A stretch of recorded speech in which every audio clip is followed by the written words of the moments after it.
కృషి చేసినటువంటి ప్రతి ఒక్క కార్యకర్త నుండి ముఖ్యమంత్రి వారికి అధిష్టానంలో అందరూ కూడా ధన్యవాదాలు తెలియజేస్తూ, ఏదైతే ప్రజలు నా మీద నమ్మకం పెట్టుకొని ఇక్కడ అభివృద్ధి చెందుతుందని, భవిష్యత్తు బాగుంటుందని నమ్మకంతో ఇచ్చినారో దాదాపు 200 కోట్లతో అభివృద్ధి కార్యక్రమాలు చేపట్టినాం గతంలో. ఇప్పుడు ఈ యొక్క ఇంత మంచి ఆశీర్వదించినారు పెద్దలు ముఖ్యమంత్రి గారి దృష్టికి మా ప్రాంత సమస్యలన్నీ కూడా తీసుకెళ్లి అన్నీ కూడా శాశ్వత పరిష్కారం చేయడానికి నిరంతరం కృషి చేస్తా. ప్రజల్లో అంటే గతంలో బీఆర్ఎస్ వాళ్ళు గెలిచినప్పుడు కొన్ని కక్షపూత రాజకీయాలు చేస్తుండే, నవీన్ యాదవ్ దగ్గర అటువంటివి ఉండవు. నవీన్ యాదవ్ ఈ రోజు వరకే మీరు మేము ఇప్పటి నుండి మనమంతా ఒకటే, అందరం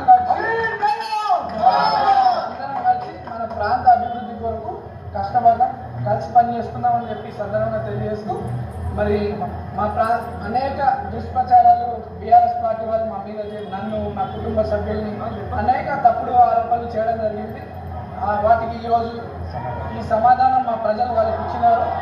ప్రజలందరూ కూడా మరోసారి ధన్యవాదాలు తెలియజేస్తూ, అందరికీ కష్టంలో తమ్ముడుగా కొడుకుగా ఉంటానని చెప్పి తెలియజేస్తూ, పత్రికా సోదరులు, మీడియా సోదరులు మా యొక్క కష్టాన్ని, మా యొక్క ప్రచార విధానాన్ని ప్రజల్లోకి మీ ద్వారా కూడా చాలా వెళ్ళింది.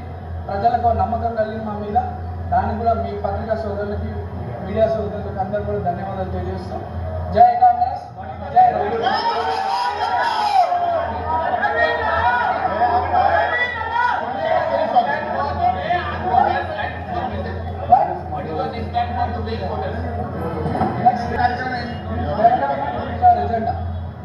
Development is our agenda, and apart from development, health and education criteria for me.